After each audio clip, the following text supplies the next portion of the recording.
একেবারে যুদ্ধের ঠিক পূর্ব মুহূর্তে যেমন দৌড়ঝাঁপ চলে, যেমন কথা চালাচালি চলে, এখন আবার কিন্তু একটা বিরতি দিয়ে সেই পরিস্থিতি শুরু হয়েছে। যার প্রেক্ষিতে দেখা যাচ্ছে যে ইরানের পররাষ্ট্রমন্ত্রী ৬ দেশের পররাষ্ট্রমন্ত্রীর সঙ্গে ফোনে কথা বলেছেন। অর্থাৎ যার, যার অবস্থান থেকে কূটনৈতিক তৎপরতা জোরদার করা হচ্ছে। যেমন সিনেটে যুদ্ধবন্ধের প্রস্তাব পাস হয়নি। তার মানে ট্রাম্পকে ক্ষমতা দেয়া হলো যে ঠিক আছে তুমি যুদ্ধ করো। তেমনি ইসরায়েল কথা বলছে নেতানিয়াহু ট্রাম্পের সঙ্গে। ঠিক তেমনি ইরানও বসে নেই। ইরান ইতিমধ্যে রাশিয়ার সাথে বৈঠক করেছে। সেখানে রাশিয়া প্রতিশ্রুতি যেমন দিয়েছে যে যেকোনো পরিস্থিতিতে পাশে থাকবে।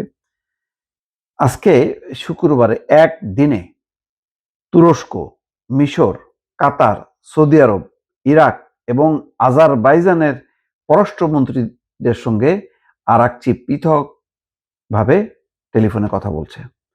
এ সময় আরাকচি যুক্তরাষ্ট্র এবং জায়নবাদী শাসনের ইসরায়েলে চাপিয়ে দেওয়া আগ্রাসী যুদ্ধ বন্ধের লক্ষ্যে তেহরানের সর্বশেষ অবস্থান এবং কূটনৈতিক উদ্যোগগুলো সম্পর্কে অবহিত করেন।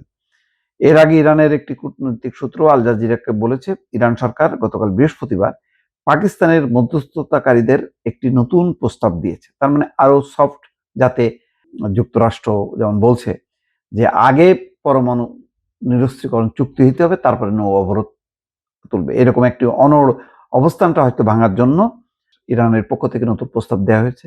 সেই প্রস্তাবের পক্ষে তুরস্ক, মিশরের সাথে কথা বলেছে, কাতার, সৌদি আরব, এরা তো আমেরিকাকে সাপোর্ট করে। তারপরও যেহেতু উপসাগরীয় দেশ আরব বিশ্ব, সুতরাং ইরাক এবং আজারবাইজান তাদের সাথে কথা বলেছে। গুরুত্বপূর্ণ মানে ইরান তার অবস্থানটা তুলে ধরছে যে ইরান বলছে যে আমরা এই পদক্ষেপ নিয়েছি এবং এই করছি, সুতরাং সমর্থন আদায়ের জন্য অথবা তার অবস্থানটা স্বচ্ছতার জন্য জিনিসগুলি সেই দেশের পররাষ্ট্রমন্ত্রীদের সঙ্গে কথা বলেছে। তার মানে এখন পরিস্থিতি হলো এমন এই যে ইরানের সর্বশেষ যে প্রস্তাব, সেই প্রস্তাবটা এক্স্যাক্টলি কি সেটা এখনো প্রকাশিত হয়নি কোনো গণমাধ্যমে।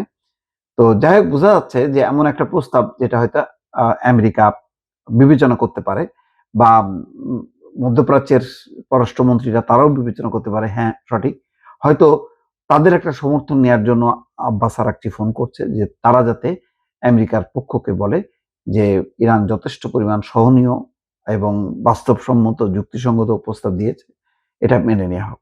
এরকম একটি অবস্থানটা তৈরি করার জন্য আব্বাস আরাকচি একদিনের মধ্যে, অর্থাৎ কয়েক ঘন্টার ব্যবধানে ৬ দেশের পররাষ্ট্রমন্ত্রীর সঙ্গে কথা বলেছে।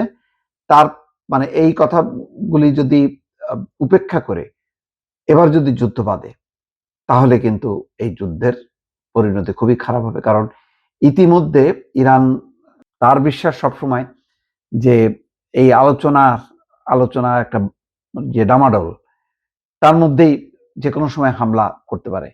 সেই কারণে ইরানও যথেষ্ট রকম প্রস্তুতি নিয়ে রেখেছে যে এই হামলা কিভাবে মোকাবেলা করা যাবে। ইরান তার স্বার্থে, যেটা মোস্তফা খামেনি বলেছে, যে পরমাণু কর্মসূচি থেকে ইরান পিছপা হবে না। এখন সেটা স্থগিত থাকতে পারে কয়েক বছরের জন্য, যৌথ সমীক্ষার কথা থাকতে পারে, কিন্তু কর্মসূচি থেকে পিছপা হবে না। তো এখন এই আলোচনার মধ্য দিয়ে আরেকটা জিনিস বোঝা যাচ্ছে যে যুদ্ধ হয়তো একেবারেই ঘনিয়ে এসছে। শেষ মুহূর্তে আব্বাস আরাকচি ৬ দেশের পররাষ্ট্রমন্ত্রীর সঙ্গে কথা বলে ইরানের বার্তা সেসব দেশগুলোতে পৌঁছায় দিয়েছে। যদি ওই দেশগুলি একমত হয়, তাহলে হয়তো তারা একটা কূটনৈতিক উদ্যোগ নিতে পারে।